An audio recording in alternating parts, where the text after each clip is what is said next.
सती में और पार्वती में एक अंतर भारी है।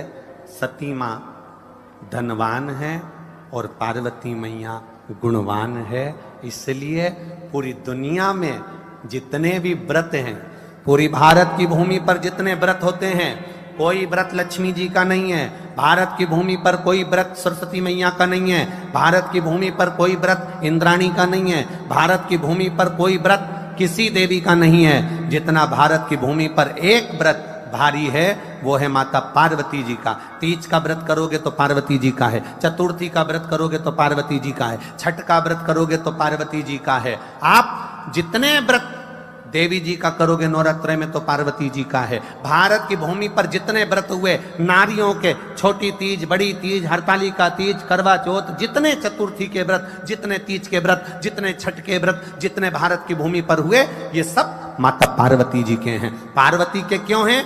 क्योंकि धनवान और गुणवान में अंतर है। माँ पार्वती गुणवान है, इसलिए माताएं उनके व्रत कर कर अपने अंदर भी वो गुण उत्पन्न करना चाहती हैं कि हम भी ऐसा तप करें, हम भी ऐसी साधना करें। हे माता पार्वती, जैसे आपका अखंड सौभाग्य है, हे माँ जगत जननी, हमारा भी मांग में अखंड सौभाग्य रहे। जैसे आपके चूड़े अमर हैं, हे माँ हमारे हाथ में भी चूड़े अमर हो। हे माँ जैसे आपके भाल की बिंदी अमर है, माँ मेरे भाल की बिंदी भी अमर हो। हे माँ जैसे आपके नैनों का सुरमा, बालों का गजरा अमर है, हे माता पार्वती हमारे भी नैनों का सुरमा और बालों का गजरा अमर कर देना। बस इतनी सी कृपा नारी माता पार्वती से मांगा करती है, माँ पार्वती से चाहती है। सूचक वस्तुओं का जो दान करता है वो जीवन में कभी विधवा नहीं होता। महाराज वो 8 वस्तुएं बताई हैं। पहला कुमकुम, दूसरा पुष्प, चाहे लाल हो, चाहे सफेद हो, चाहे पीला हो, पुष्प कोई भी हो। तीसरे नंबर पर है चंदन। चौथे नंबर पर है तांबुल। 5वें नंबर पर है काजल। 6ठे नंबर पर है ईख। क्या बोलते हैं यहां पर ईख को? क्या बोलते हैं? गन्ना, ईख। 7वें नंबर पर है लौंग, खाने वाली जो लौंग होती है, लौंग। और 7वें नंबर पर है, 8वें नंबर पर है जीरा।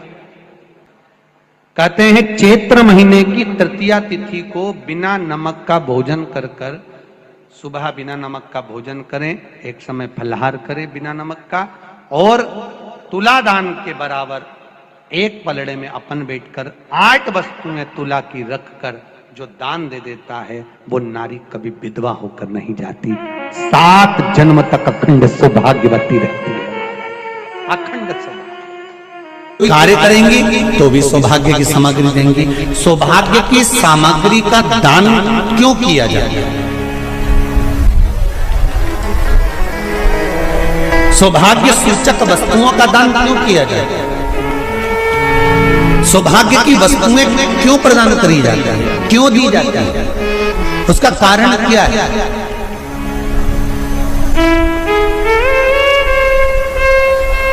क्यों देते हैं? महाराज भारत की भूमि की सौभाग्यवती माताओं का एक मन की अभिलाषा रहती है।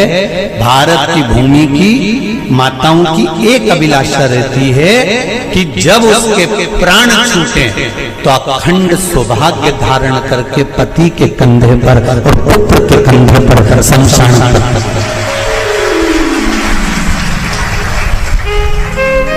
ये भारत की भूमि की माताओं की सोच, उनके मन का संकल्प, उनके मन का भाव।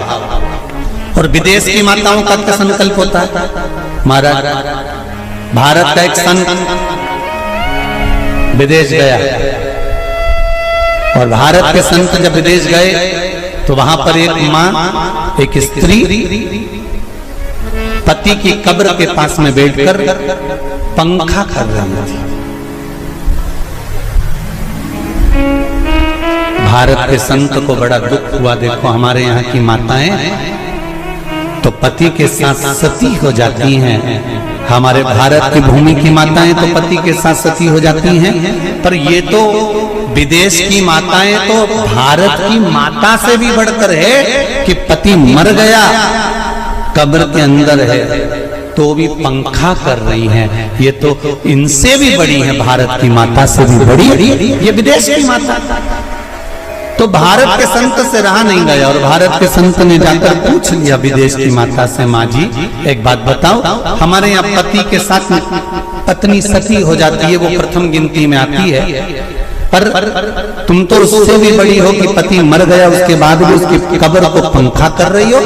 इतने में विदेश की माता ने कहा, मैं पति को पंखा नहीं कर रही, हमारे यहाँ नियम है जब तक पति की कब्र नहीं सूख जाए हम दूसरी शादी नहीं कर सकते, इसलिए पंखे से सुखा रहा।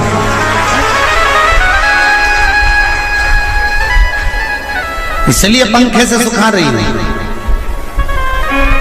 मेरे भारत की माताओं में और विदेश की माताओं में अंतर है साहब। मेरे भारत की माताएं अखंड सौभाग्य की वस्तुएं धारण कर अपने आप को गौरवान्वितता महसूस करती हैं, और विदेश की माताएं ये सब वस्तुएं उतार कर गौरवान्वितता महसूस करती हैं।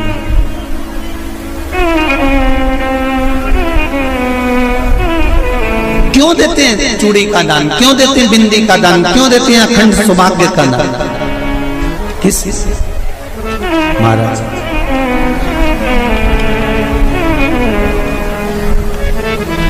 मेरे हाथों में भर भर के चूड़ी रहे, मेरे हाथों में भर भर के चूड़ी, और मैया कोई कामना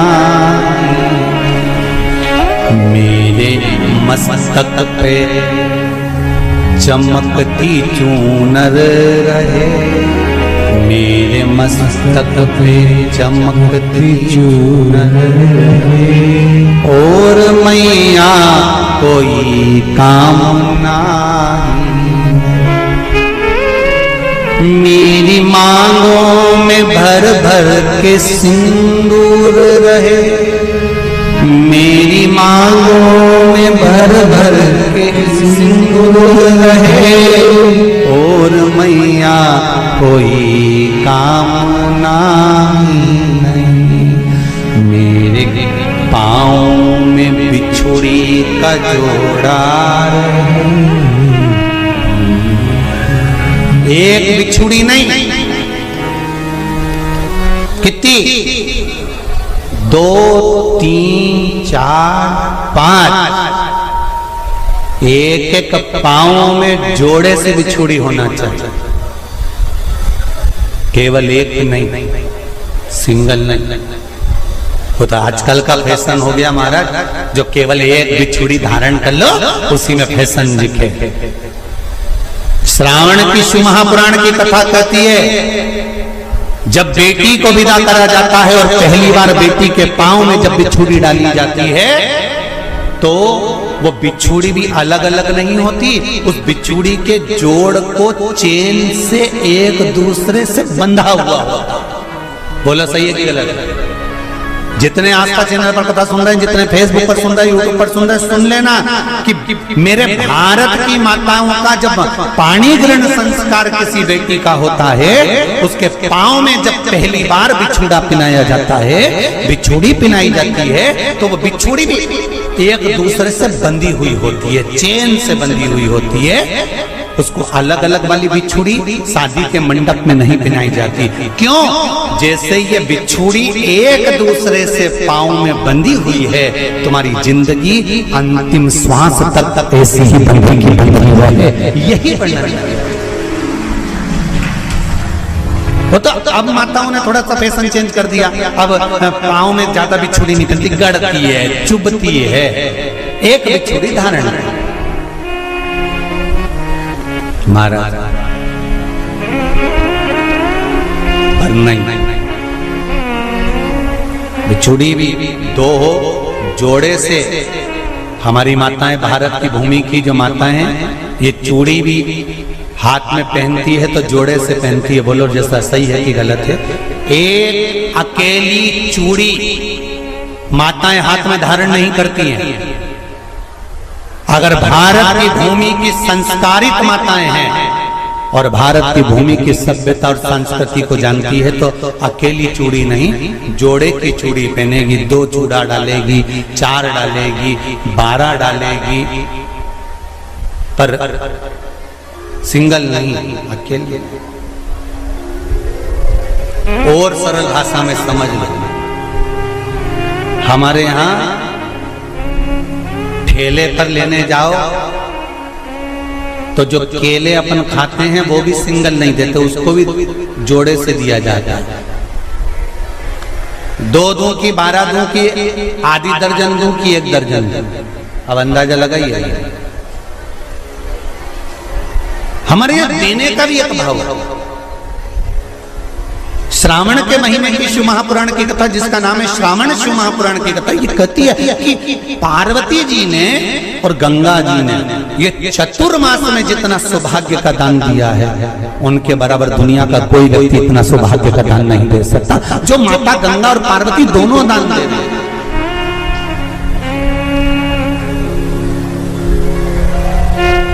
प्रतिदिन दे रहे हैं। और अब तो फैशन आ गया, तुम लोगों जो सौभाग्य का दान देते हो प्लास्टिक की डलिया में देते हो, पर एक एक पुराण को उठा कर देख लेना, एक एक उद्यापन को उठा कर देख लेना। जितनी तुम कथा तुम्हारे घर में छोटी छोटी कथाओं की पोथियां पढ़ी हो, उनको उठा कर देख लेना। उसमें नहीं लिखा कि प्लास्टिक की डलिया में सौभाग्य की वस्तु का दान दिया जाता है। उसमें लिखा है बांस की पिटारी में, बांस की डलिया में सौभाग्य की वस्तुओं का दान दिया गया। क्यों?